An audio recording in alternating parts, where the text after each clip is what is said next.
What is up and welcome back. If you are new to the channel, my name is Justin, and in this video I'm super excited to be unboxing and setting up this miniature skateboard for your fingers.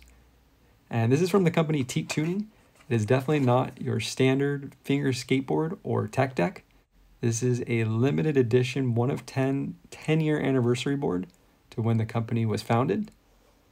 And it is a 33.5 by 97 millimeter split ply board. It does come as a complete with the Apex wheels, and already I really like the packaging. I like how the gold foil with the matte black stands out, and the feet even go to the bottom of the package. I'm gonna get right into opening this box up though, and check out the board. And already out of the package, it looks really nice in the lighting. And I'm not sure what this is, but it has a really cool box.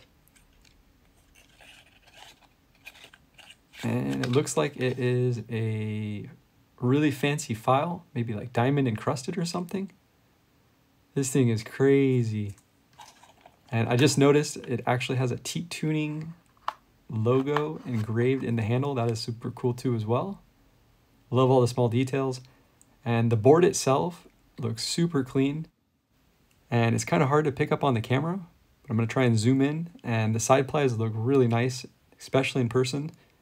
But there is a nice dark ply, then a thin lighter ply, and then kind of like teal greenish blue color, then followed by another light ply and then another dark ply. And it seems to be a nice hardwood, like almost like a walnut bottom ply, and it's got a laser engraved Teak Tuning logo as well as the split ply with the X. And I like how all the colors kind of match on here with the wheels and everything. But the board is nice and thin, but at the same time, it actually has a decent amount of weight, I think, just due to the fact that it is using a lot of nice hardwoods. And it just has a really nice quality feel. And these are the Teak Tuning urethane Apex street wheels, and I believe they have the sealed bearings in them.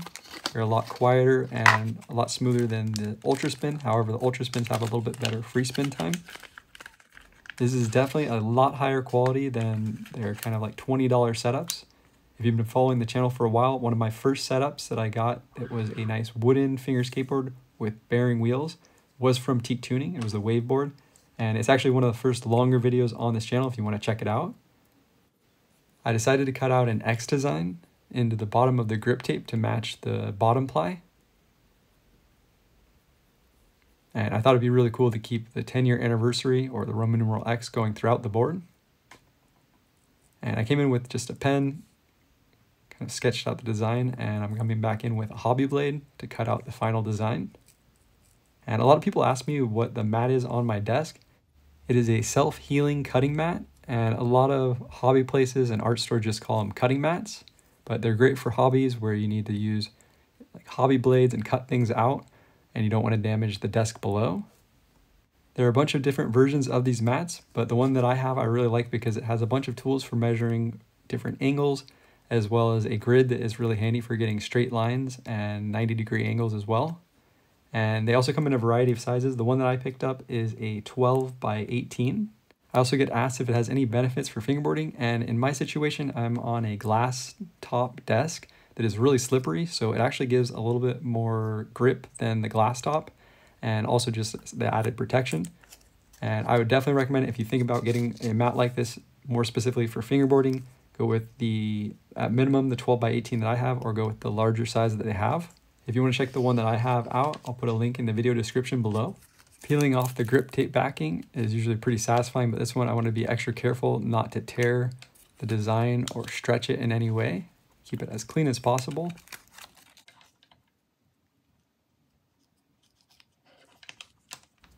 With the grip tape applied, all that is left to do is cut it out. And normally I would cut it out with a miniature nail file that's included, but since this one came with a special diamond encrusted one, I'm going to go ahead and try it out for the first time. And it cuts through this foam grip tape really, really nice. Just going in a direct downwards motion. And this grip tape is a little bit on the thicker side to what I normally use, but it is going through it pretty much like butter.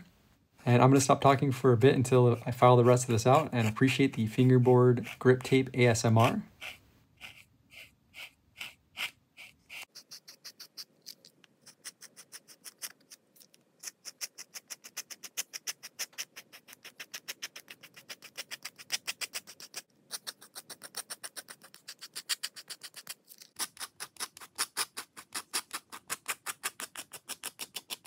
The new file did an amazing job cutting everything out, and I'm just going to go back with the wider file and kind of hit all the edges and give it a little bit more shape. This is a little bit thicker foam grip tape than what I normally put on my setups. So I find that filing the edges down just a little bit makes it look a bit cleaner with the thicker grip tape. And removing the excess grip tape, I was able to get it off in one piece. And it looks like a pretty much perfect cutout.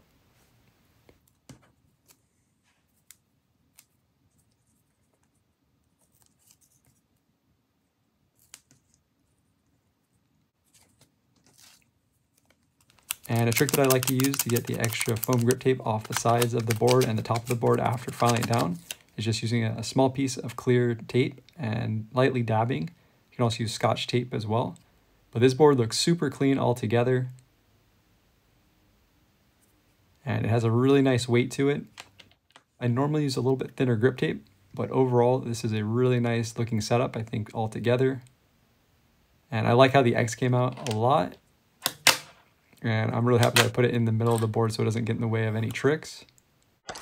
After trying out a few tricks, my first impressions are that I really like the board. It has a really nice solid feel, especially compared to the more budget entry-level setups that seem to be a lot lighter. The added weight of the board gives this setup a little bit more control, as well as more consistency doing flip tricks. And I really like the mold shape of this board as well. It's got a very mellow concave and then about medium kicks, or maybe even medium low kicks, with really nice pockets as well. The setup also came with the new Gen 2 Prodigy trucks with built-in pivot cups, as well as included bubble bushings from Teak Tuning. And they have a really nice feel. They also fixed the problem with the kingpins having too much length and hitting on things or having some clearance issues. So it's a lot easier to do grinds. Overall, I'm really happy with how this setup performs, and I think it looks amazing. Let me know what you think in the comments down below. I found out about this board being available on Teak Tuning's Instagram, so definitely check them out over there for some really cool sales and other posts, as well as more fingerboarding content from me over there at StickyArtFB. And you can use code StickyFB for 10% off of any future purchases over on teaktuning.com. And at the time of making this video, they still have some stuff left over from the 10-year 45% off anniversary sale. Lastly, I want to say a huge congratulations to Teak Tuning on the 10-year anniversary, as well as thank you for inspiring myself to get into the hobby 2 years ago and making budget-friendly, really nice quality, affordable fingerboard setups, as well as a crazy amount of different colors, wheels, and bushings that makes customizing fingerboards a lot easier. That about wraps up this video. Thanks so much for watching. If you did enjoy, make sure to hit the like button as well as subscribe for when I post my newest videos. And until next time, peace.